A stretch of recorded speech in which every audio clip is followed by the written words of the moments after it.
사람들이 세운 아름다운 문명의 땅 유럽. 복음이 점점 힘을 잃어가는 땅. 하지만 이곳에서 예수님의 참 복음이 시작되었다. 종교개혁의 불씨를 당긴 주인공 루터. 홀로 진리를 외쳤던 그가 주님께 절규했던 기도. 주여, 내가 여기 있나이다. 나를 도우소서. 루터의 숨결이 느껴지는 종교개혁의 현장. 김문은 목사와 함께 루터의 열정을 따라 종교개혁의 역사 속으로 들어간다.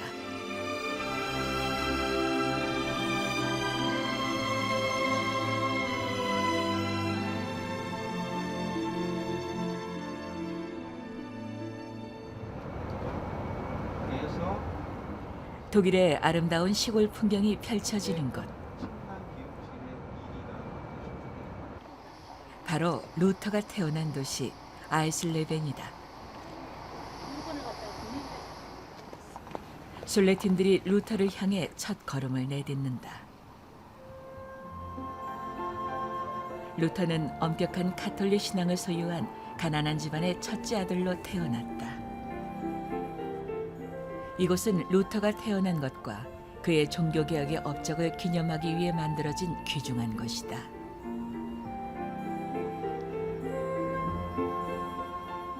유네스코 세계문화유산으로 지정돼 매년 많은 사람들의 발길이 이어지고 있다.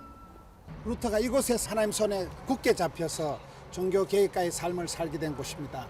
이곳에서 5살까지를 살고 그 이후에 루터는 참 파란만장한 세월을 하나님 손에 붙잡혀서 오직 믿음으로 살아간 의인의 삶을 살아가게 된 것입니다. 종교개혁의 아버지이자 개신교의 창시자 마틴 루터.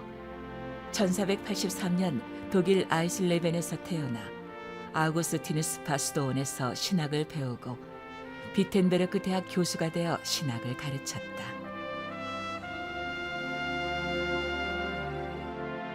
로마 교황청이 면죄부를 사면 죄가 사해진다고 하자 이에 대해 95개조의 반박문을 발표했다.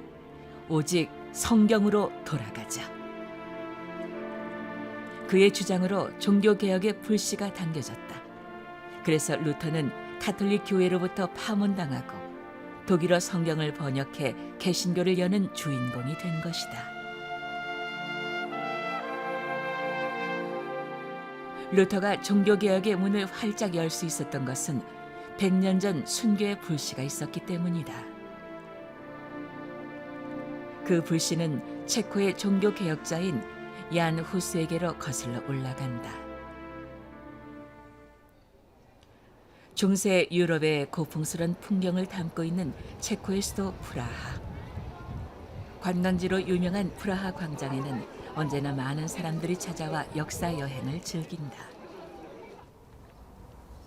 그 한곁에 우뚝 서 있는 얀 후스의 동상이 우리를 그 시대로 안내한다.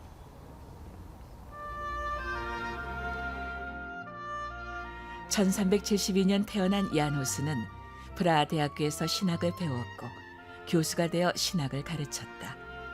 가톨릭 사제이기도 했던 그가 가톨릭의 세속화를 강하게 비판하며 성경의 권위를 강조했다. 그가 주임 신부로 있으면서 개혁적인 설교를 했던 베들레헴 교회.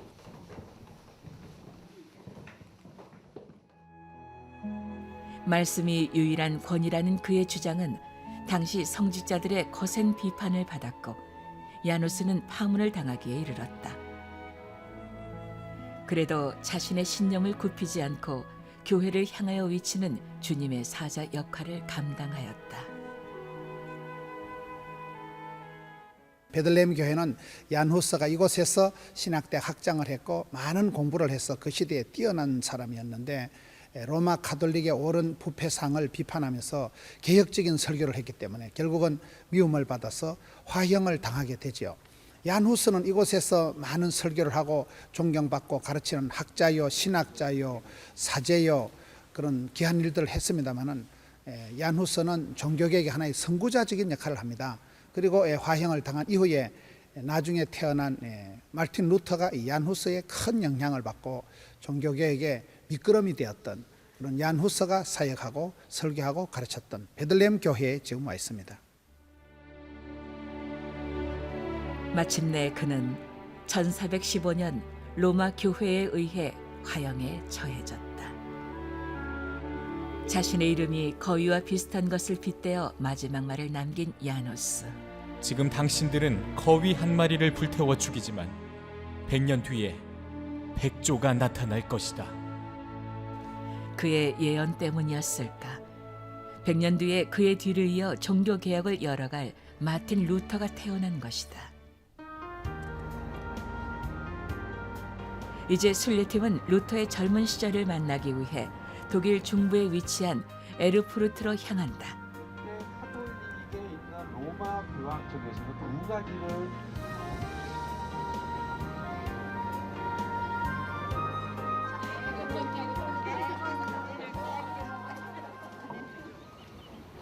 루터가 법학과 철학을 공부했던 대학.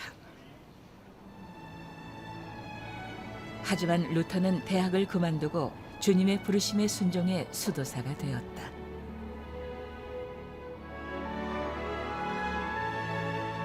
그리고 이 성당에서 사제 서품을 받았다.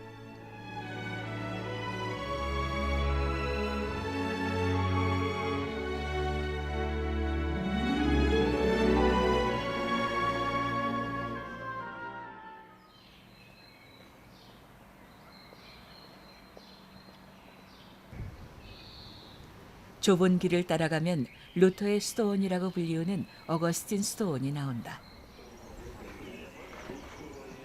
이곳에 들어서자 순례팀도 왠지 모르게 숙연해진다. 루터가 수도사가 되었을 때 이야기가 전설처럼 전해지는데,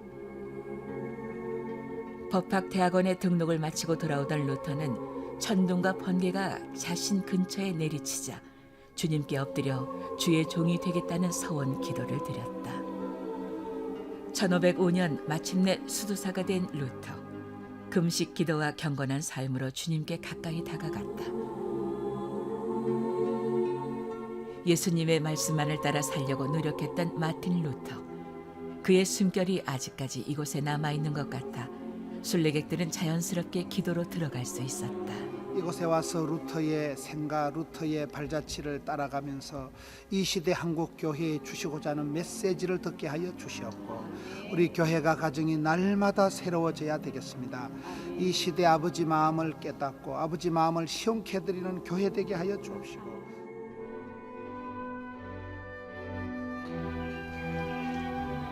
2017년 루터의 종교개혁 500주년을 앞두고 길거리 여기저기는 공사가 한창이다. 500년 전 시작된 종교개혁의 현장에서 다시 한번 우리의 믿음을 돌아보게 된다.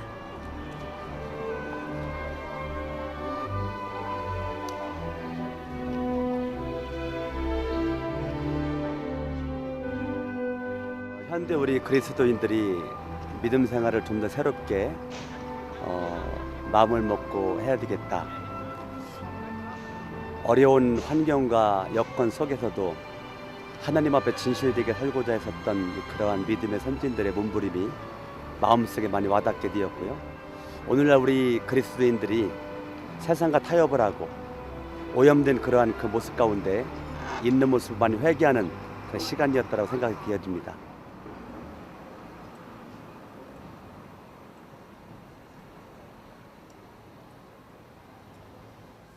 목사님, 여기는 어떤 곳입니까?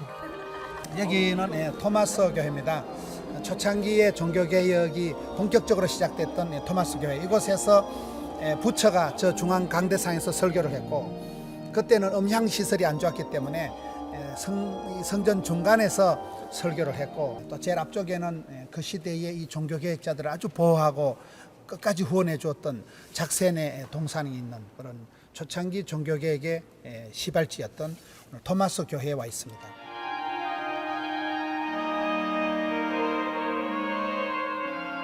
성당의 내부에는 루터가 로마 카톨릭의 핍박을 받을 때 그를 도와주었던 작센 지역 제후의 동상이 그 위용을 뽐내며 서 있었다. 종교개혁의 중심 도시를 향해 나 있는 가로수길. 순례팀들이 내린 곳은 루터의 도시라고 불릴 만큼 종교개혁과 밀접한 관련이 있는 비텐베르크다.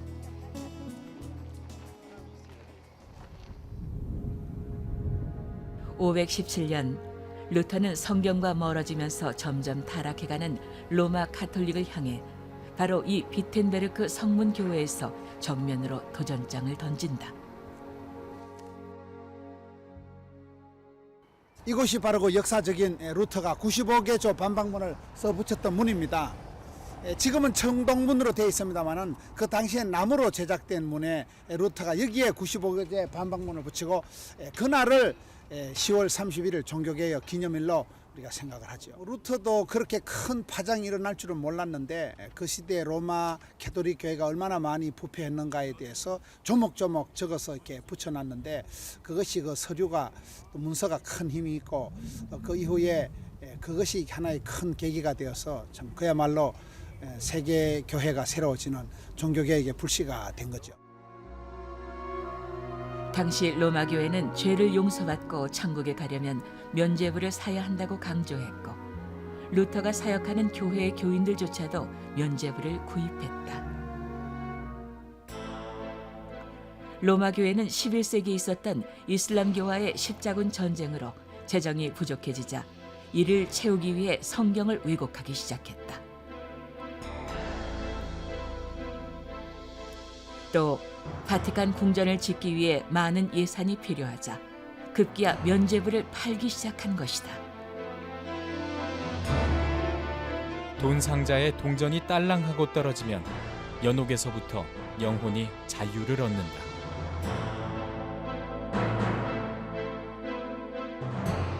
가톨릭 교회가 사용하던 그 돈 상자는 지금까지 그대로 보존되어 있어 당시 교회가 얼마나 타락했는지를 적나라하게 보여주고 있다.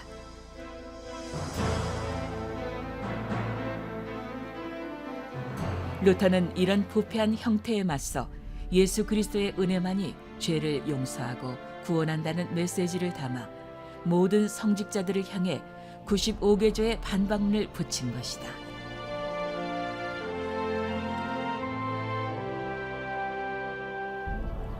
하지만 이 반박문은 루터 혼자만의 힘으로 한 것은 아니다. 루터와 함께 종교개혁의 뜻을 같이 했던 동료 멜란 히톤이 그 뒤에 있었기에 가능했다.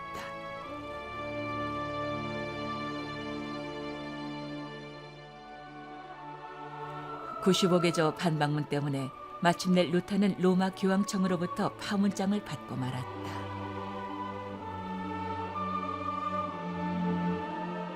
하늘을 향해 위풍당당하게 쑥 뻗은 푸른 참나무.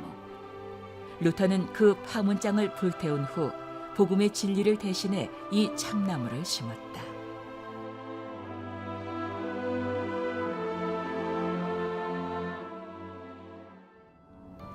오직 믿음으로, 오직 성경으로 세상과 타협하지 않고 복음을 위해 고난을 달게 받았던 루터.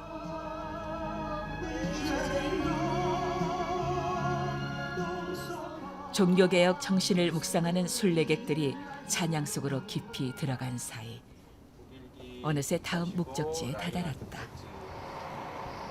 독일 남서부에 위치한 보룬스. 이곳이 바로 역사적인 제국회의가 열렸던 곳이다. 루터가 걸어온 인생 여정을 따라 종교개혁의 격동 속으로 성큼성큼 걸어가고 있다.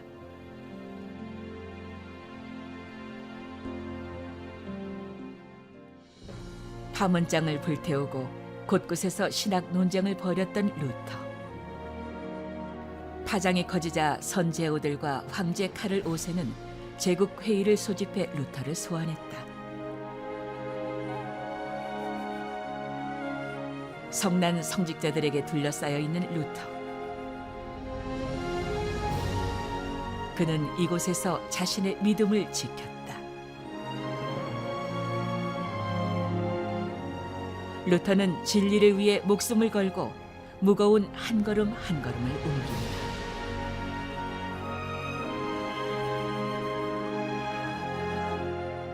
루터 자신의 잘못을 인정하라고 강요하는 성직자들 앞에서 절규하며 외쳤던 기도.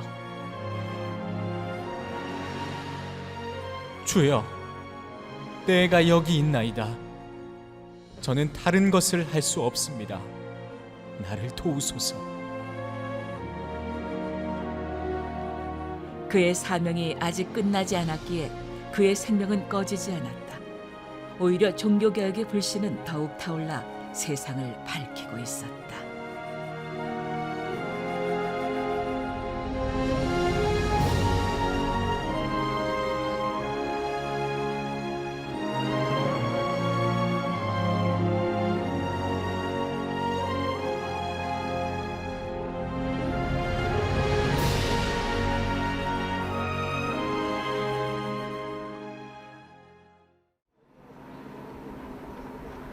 보름스에서 270km 떨어진 아이젠하흐. 순례객들은 산기슭에 자리 잡은 바르텐부르크 성으로 발걸음을 옮긴다. 이곳은 제국회의 이후 목숨이 위태로운 루터가 로마 교황청의 눈을 피해 1년 동안 숨어서 지낸 곳이다. 김문은 목사는 역사적인 장소를 향해 좁은 계단을 조심스럽게 오른다.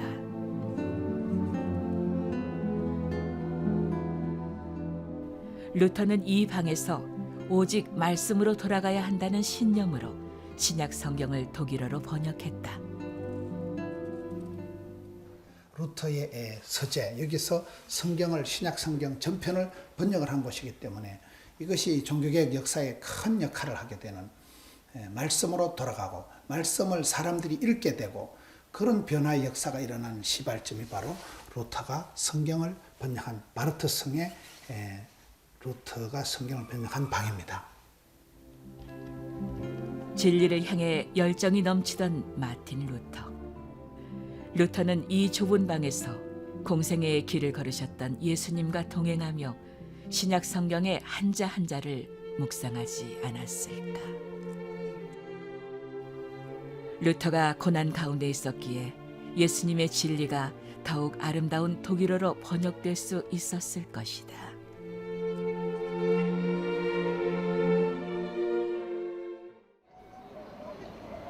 스트라부르크의 구텐베르크 광장.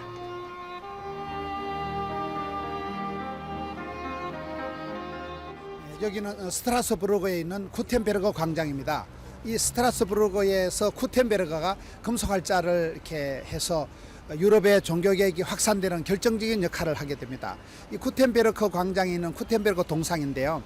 이 사람이 금속활자를 만들어서 마틴 루터의 그 성경을 독일어로 번역한 것이나 종교개혁의 저술들이 온 유럽에 확산되는 결정적인 역할을 하게 되는 이 구텐베르크 광장, 구텐베르크 동상 앞에 지금 와 있습니다. 루터의 종교개혁이 급속히 확산될 수 있었던 것은 바로 인쇄술 때문이다. 1440년경 구텐베르크에는 금속 인쇄술을 발명했는데 이 인쇄술 덕분에 95개조 반박문은 물론 루터가 번역한 독일어 성경도 대중에게 전달될 수 있었다.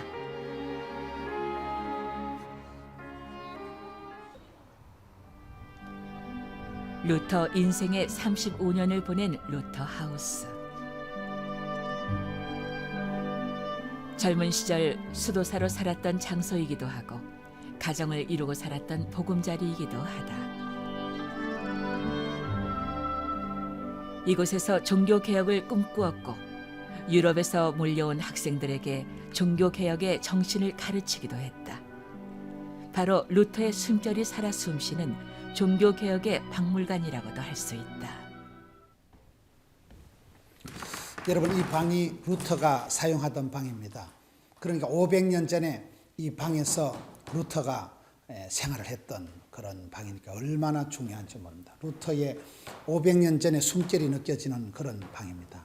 특별히 이 방에서 루터가 벽난로가 있고 벽화가 아주 나무로 목판화가 장식이 되어 있고요. 벽난로가 되어 있고 특별히 여기 식탁이 있는데 500년 전에 이 식탁에서 그 유명한 대화가 있었습니다. 이곳에서 루터가 후학들을 가르치고 식탁의 대화를 통해서 사람들이 받아 적고 그런 500년의 숨결이 느껴지던 그런 방입니다. 좁은 복도를 따라가다 만난 것은 루터의 책들이 가지런히 꽂혀 있는 서재이다. 루터가 그냥 고민만 한 게 아니고 얼마나 루터가 실제적인 연구를 많이 했는가. 그 시대에 루터가 공부를 많이 하고 신학자요, 저술가로서 루터의 이 글들이 또 그때 그 인쇄술이 종교개혁에 큰 역할을 했다는 것이죠. 루터의 이 서재를 보면 참 고개가 숙여지는, 이 시대 오늘 한국 교회가 얼마나 다시 말씀으로 돌아가고 우리가 기도와 말씀에 전무해야 되는가. 저는 이 루터의 서재를 보면서 참 고개가 저절로 숙여지는 루터의 영성, 루터의 지성을 보게 되는 곳, 루터의 서재입니다. 곳곳에 걸려있는 그림 한 장에도 종교개혁의 많은 이야기들이 고스란히 담겨 있다.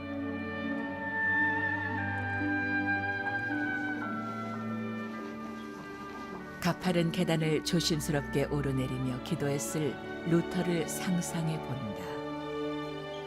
이 루터의 의자입니다. 루터가 이곳에서 앉아서 이 가정에서, 이 집에서 루터가 500년 전에 많은 사람들과 대화를 하고 또 고뇌를 하고, 그러니 루터의 의자에 앉으니까 아주 감회가 새롭고, 오늘 이 시대도 우리가 하나님이 우리에게 주신 그런 물음표에 대한 우리가 대답을 해야 되고, 이 시대에 하나님께서 우리에게 원하시는 게 뭔가. 루터가 500년 전에 이곳에서 이 의자에 앉아서 고뇌했던 그 기도의 제목을 오늘 우리가 함께 본받기를 원합니다. 사제의 금기를 깨고 과감하게 결혼했던 루터. 루터는 아내 폰보라의 내조와 사랑으로 로마 교회의 핍박과 박해 속에서도 종교개혁의 열정을 더 뜨겁게 불태울 수 있었다. 루터는 대문 장식에 자신과 아내 얼굴을 새겨 넣을 만큼 아내를 무척 사랑했다고 한다.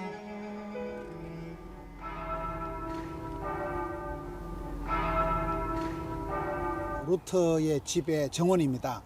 이곳에는 특별히 루터가 1525년에 전직 수녀였던 카타리나 폰 보라와 결혼을 했습니다. 그 카타리나 폰 보라의 동상입니다.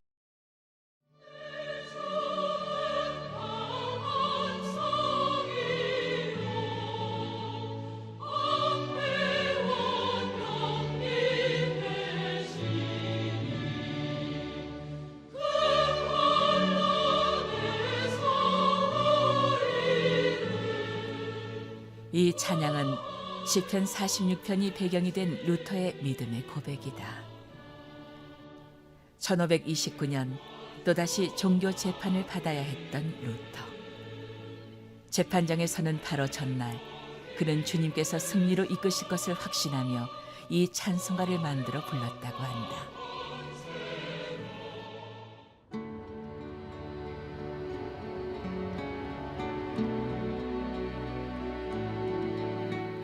루터가 마지막으로 설교했던 안드레아 교회.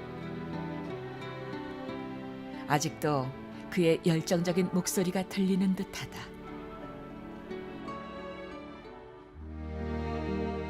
이제 종교개혁의 마지막 종착지, 순례팀을 루터가 숨을 거둔 곳에 다다랐다.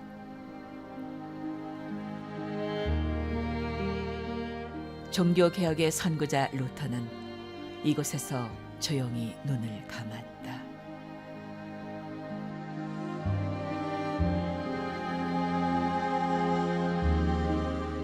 우리가 마르틴 루터의 생을 보면 그 시대가 정치, 경제, 군사, 문화 모든 면에서 때가 차서 하나님께서 그 시대의 루터를 통해서 종교개혁에 불꽃을 일으킨 것을 보게 됩니다. 이 시대에도 우리 하나님께서는 역사를 주관하시면서 우리 시대에 우리에게 요구하시는 개혁, 우리에게 요구하시는 그런 새로움이 있습니다. 날마다 개혁되어지는 교회, 날마다 새로워지는 우리 성도들이 되어야 될 것입니다. 기독교의 힘으로 아름다운 역사를 이룬 유럽인들, 과거의 영광으로 현재를 살아가는 유럽, 그리고 텅 빈 교회.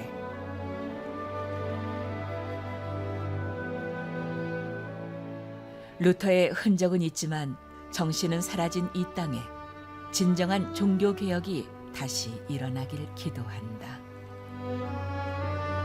정말 외관상은 웅장한데 그 내부에 사람들이, 특히나 예배드리는 사람들이 거의 없는 걸 보면서 참으로 마음이 아팠습니다. 앞으로 우리 한국교회도 머지않아서 이런 현상이 오면 어쩔까, 속히 내부적인 종교개혁이 있어야 되겠다. 그냥 마음이 아프고 저려오고 그 넘어서 계신 예수님의 사랑과 더 큰 하나님의 역사 속에서 느끼셨던 아픔이 어떨까. 그게 개인적인 루트를 통해서 읽혔다는 거죠.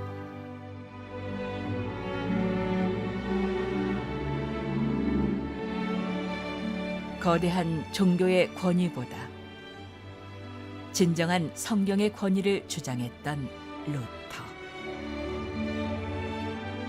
예수님의 십자가만이 구원의 길이라는 것, 오직 성경으로, 오직 믿음으로. 루터가 외친 종교개혁의 정신이 지금 이 시대를 살아가는 우리들의 가슴에 뜨거운 불씨가 되어 다시 한번 영적 부흥을 일으키길 기도한다.